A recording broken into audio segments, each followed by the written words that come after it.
ಅದಾಗ್ತಿದ್ದಂಗೆ ಸ್ವಲ್ಪ ESI ಬಗ್ಗೆ ಮಾತಾಡಬೇಕು. ನಮ್ಮ ಜನಕ್ಕೆ ಎಷ್ಟೋ ಗೊತ್ತಿರಲ್ಲ ESI ಬಗ್ಗೆ. ಎಲ್ಲ ESI PF ಅಂದ್ಕೊಂಡು ಆ ESIಲಿ ಎಷ್ಟು ಅಂದರೆ ಟ್ರೀಟ್ಮೆಂಟ್ ಎಷ್ಟು ಸಿಗುತ್ತೆ ಅಂತ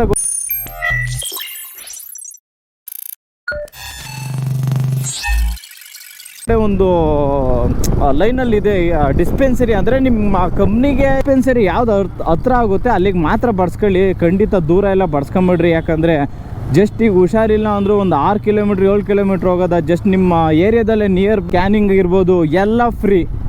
ಇದನ್ನು ದಯವಿಟ್ಟು ಆದಷ್ಟು ಯೂಸ್ ಮಾಡ್ಕೊಳ್ಳಿ. ಯಾಕಂದರೆ ಕೆಲವು ಜನಕ್ಕೆ ಗೊತ್ತಿರಲ್ಲ ಅಂದರೆ ಸ್ವಲ್ಪ ಅದು ಈಗಿನ ಅಂದರೆ ತಿಳ್ಕೊಂಡಿರಲ್ಲ. ಹೇಳ್ತಿದ್ದೀನಿ, ಖಂಡಿತ ಯೂಸ್ ಮಾಡ್ಕೊಳ್ಳಿ. ಅದು ಒಳ್ಳೆ ಬೆನಿಫಿಟ್ ಇದೆ. ನಾನು ಯೂಸ್ ಮಾಡ್ಕೊಂಡು ನಮ್ಮದೊಂದು ಗೊತ್ತಿರಲ್ಲ ESI ಬಗ್ಗೆ.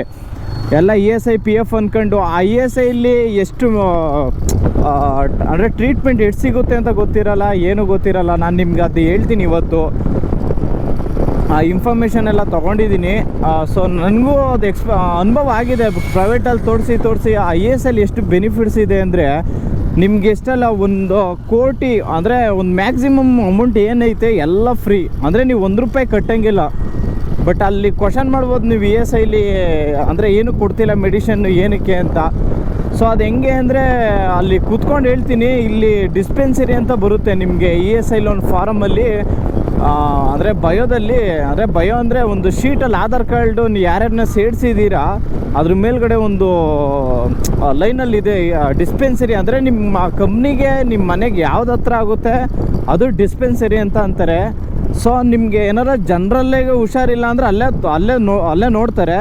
ಬಟ್ ನಿಮ್ಗೆ ಅಷ್ಟು ಸೀರಿಯಸ್ ಆಗೈತೆ ಎಮರ್ಜೆನ್ಸಿ ಅಂತ ಅಂದರೆ ಎಮರ್ಜೆನ್ಸಿ ಕೇಸಸ್ ಎಲ್ಲ ಮೇಯ್ನ್ ಹಾಸ್ಪಿಟ್ಲು. ಇಲ್ಲಿ ಬೆಂಗಳೂರಲ್ಲಿ ಮೇಯ್ನ್ ಹಾಸ್ಪಿಟಲ್ ಬಂದ್ಬಿಟ್ಟು ಇಲ್ಲಿ ಪೀಣ್ಯದೊತ್ತ ಒಂದು ಗೊರಗುಂಟೆಪಾಳ್ಯದಂತ ಒಂದಿದೆ, ಅಲ್ಲಿ ತೋರಿಸ್ಬೋದು ನಿಮಗೆ. ಅಲ್ಲಂತ ತೋರಿಸ್ಬೋದು. ಇನ್ನೊಂದು ರಾಜಾಜಿನಗರ ESI ಹಾಸ್ಪಿಟ್ಲ್ ಇದೆ, ಅಲ್ಲಿ ಬೇಕಾದ್ರೆ ತೋರಿಸ್ಬೋದು. 2 ಮೇಯ್ನ್ ಹಾಸ್ಪಿಟ್ಲು. ಬಟ್ ನೀವು ಬೆಂಗಳೂರಲ್ಲಿ ಎಲ್ಲೇ ಡಿಸ್ಪೆನ್ಸರಿಗೆ ಬಡ್ಸ್ಕೊಂಡ್ರು ಮೇಯ್ನ್ ಅದೊಂದೇ. ಪೀಣ್ಯ ದಾಸರಳ್ಳಿ ಬಂದ್ಬಿಟ್ಟು ರಾಜಾಜಿನಗರ ಸೇರುತ್ತೆ.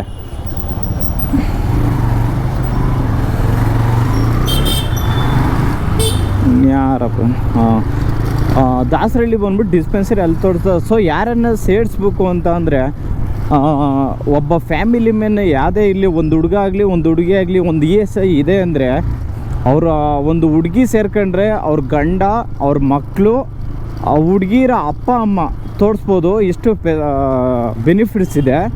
ಬಟ್ ಹುಡುಗ ಸೇರ್ಕೊಂಡ್ರೆ ಅವರ ಹೆಂಡ್ತಿ ಅಂದರೆ ಹುಡುಗ ಮದುವೆ ಆಗಿರ್ತಾನೆ ಹೆಂಡ್ತಿ, ಅವ್ರ ಮಕ್ಕಳು, ಹುಡುಗರ ಅಪ್ಪ ಅಮ್ಮ, ಇಷ್ಟು ಫ್ಯಾಮಿಲಿ ಮೆಂಬರ್ಸು ಆ್ಯಡ್ ಆಗಿರುತ್ತೆ. ಸೊ ESIಲಿ ನಿಮಗೆ 21 ಸ್ಯಾಲ್ರಿ ಒಳಗಡೆ ಇರಲೇಬೇಕು. ಸ್ಯಾಲ್ರಿ 21 ಕ್ರಾಸ್ ಆಯಿತು ಅಂದರೆ ಕಂಪ್ನಿಲಿ ಅದಿದೆ.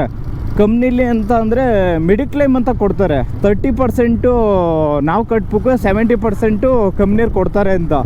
ಬಟ್ ಅದ್ರ ಬಗ್ಗೆ ನನಗೆ ಐಡಿಯಾ ಇಲ್ಲ, ತಿಳ್ಕೊಂಡು ಹೇಳ್ತೀನಿ ನಿಮಗೆ. ಬಟ್ ESIಲಿ ಹೆಂಗೆ ಅಂದರೆ ನೀವು ಅನ್ಕೋಬೋದೆ ಪ್ರೈವೇಟಲ್ಲೇ ತೋರ್ಸೋಣ. ESI ಇದ್ದು ಪ್ರೈವೇಟ್ಗೆ ಹೋಗೋರು ನೋಡಿ ಅಂದರೆ ನೋಡಲೇಬೇಕಿದು. ನೀವೇನಕ್ಕೆ ದುಡ್ಡು ಖರ್ಚು ಮಾಡ್ತೀರಾ? ಸೊ ಒಂದು ಲೈಫಲ್ಲಿ ಒಂದು 2ಕ್ಕೆ ದುಡ್ಡು ಖರ್ಚಾಗೋದು, ಒಂದು ಹಾಸ್ಪಿಟಲ್ಗೆ, ಇನ್ನೊಂದು ಎಜುಕೇಷನ್ಗೆ. ಅಷ್ಟೇ ದುಡ್ಡು ಉಳ್ಸೋಕ್ಕಾಗೋದು. ಅದಕ್ಕೆ ನಾವು ದುಡ್ಡು ಉಳ್ಸೋದು. ಒಂದು ಹಾಸ್ಪಿಟ್ಲೇ ನಮ್ಗೆ ಏನಾಗುತ್ತೆ ಅನ್ನೋದೇ ಗೊತ್ತಾಗಲ್ಲ ಜೀವನದಲ್ಲಿ. ಯಾರಿಗೆ ಆಗ್ಬೋದು, ನಮ್ಮ ಸ್ವಂತ ಅಪ್ಪ ಅಮ್ಮ ಹೆಂಡ್ತಿ ಮಕ್ಕಳು ಯಾರಿಗೆ ಆಗ್ಬೋದು.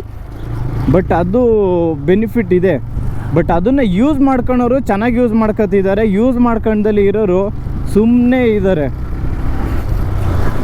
ನಿಮಗೆ ಈಗ ನಾರ್ಮಲಾಗೆ ನಿಮಗೆ ಒಂದು ಎಷ್ಟು ಮಿನಿಮಮ್ 21 ಜನ ಮೇಲೆ ಕೆಲಸ ಮಾಡೋರಿಗೆ ESI ಕೊಟ್ಟಿರ್ತಾರೆ. ಅದು ಪ್ರೈವೇಟ್ ಕಂಪ್ನಿಗೆ ಹೋಗಿರೋಗೂ ಎಲ್ರಿಗೂ ಗೊತ್ತಿರುತ್ತೆ. ಅದು ಆ್ಯಕ್ಚುಲಿ 21,000 ಒಳಗಡೆ ಇದ್ದರೆ ಮಾತ್ರ ESI ಅದು. ಸೊ ಒಂದು ಫಾರಮ್ ಕೊಡ್ತಾರೆ. ಫಾರಮ್ ನಾನು ತೋರಿಸ್ತೀನಿ. ಒಂದು ಫಾರಮ್ ಕೊಡ್ತಾರೆ.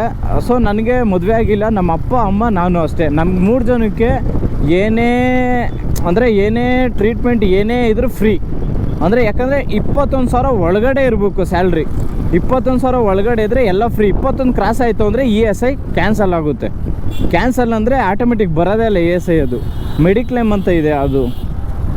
ಆಮೇಲೆ ಇನ್ಶೂರೆನ್ಸ್ ಮಾಡಿಸ್ಬೋದು ನೀವು. ಇನ್ಶೂರೆನ್ಸ್ ಬಗ್ಗೆ 60 ವರ್ಷ ಮೇಲ್ಪಟ್ಟವ್ರಿಗೆ ಇನ್ಶೂರೆನ್ಸ್ ಮಾಡ್ತಾರೆ, ಮಾಡಲ್ಲ ಅಂತ ಅಲ್ಲ. ಬಟ್ ಆ್ಯಕ್ಚುಲಿ ಯಾರೂ ಮಾಡಲ್ಲ.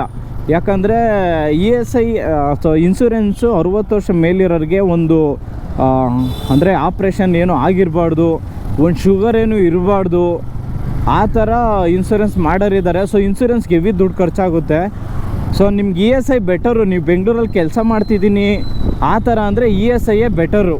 ಯಾಕೆ ಗೊತ್ತಾ, ಒಂದು 21,000 ಯಾವುದೇ ಒಂದು ಮಿಡಲ್ ಕ್ಲಾಸ್ ಫ್ಯಾಮಿಲಿ ಅವ್ನು ಬಂದು ಅದು ಎಲ್ಪರಾಗಿ ಒಂದು ಇದಾಗಿ ಅಲ್ಲಿ ಒಂದು 5 ವರ್ಷ ಡಿಸ್ಕಷನ್ ಆಗುತ್ತೆ. ಯಾಕಂದರೆ ಎಕ್ಸ್ಪೀರಿಯೆನ್ಸ್ ಮೇಲೆ ಸ್ಯಾಲ್ರಿ ಕೊಡ್ತಾರೆ. ಎಕ್ಸ್ಪೀರಿಯೆನ್ಸ್ ಆಗೋವರೆಗೂ ಒಂದು 18 ಕೊಡ್ತಾರೆ ಸ್ಟಾರ್ಟಿಂಗಲ್ಲಿ. 18 ನಾನು ಬಂದಾಗ 7,500 ಇತ್ತು ಸ್ಟಾರ್ಟಿಂಗು. ಅದು ಬಟ್ ಇಂಕ್ರಿಮೆಂಟ್ ಆದಮೇಲೆ ನೀವು ಒಂದು ಸಿಚುವೇಶನ್ ನೋಡ್ಕೊಳ್ಳಿ, ಲೈಫ್ನ ಹೆಂಗೆ ಲೀಡ್ ಮಾಡ್ಬೋದು ಅಂತ. ಆಮೇಲೆ ಸ್ಯಾಲ್ರಿ ಬೇಕಾದ್ರೆ ಜಾಸ್ತಿ ತಗೊಳ್ಳಿ. ಸೊ 21,000 ಒಳಗಡೆ ಇದ್ದಾಗ ದಯವಿಟ್ಟು ನಿಮ್ಮ ಕಂಪ್ನಿಗಳಲ್ಲಿ HR ಕೇಳಿ. ವುಮೆನ್ ರೆಸ್ಕ್ಯೂ ಇರ್ತಾರಲ್ಲ ಅವ್ರನ್ನ ಕೇಳಿ, ಸರ್ ನನಗೆ ESI ಬೆನಿಫಿಟ್ ಇದೆಯಾ ಅಂತ. 21,000 ಒಳಗಡೆ ಖಂಡಿತ ಇದೆ ESI ಇದು ಬೆನಿಫಿಟ್ಟು. ಸೊ ಅದನ್ನು ಯೂಸ್ ಮಾಡ್ಕೊಳ್ಳೋದು ಹೆಂಗೆ ಅಂತ ಅಂದರೆ, ಅದೊಂದು ಫಾರಮ್ ಕೊಡ್ತಾರೆ, ಅವರು HR ಕೇಳಿ, ಸರ್ ನನ್ನ ಡಿಸ್ಪೆನ್ಸರಿ ನಿಮ್ಗೆ ಯಾವ್ದು ಹತ್ರ ಆಗುತ್ತೆ ಅಂತ ಫಸ್ಟ್ ನೋಡ್ಕೊಳ್ಳಿ.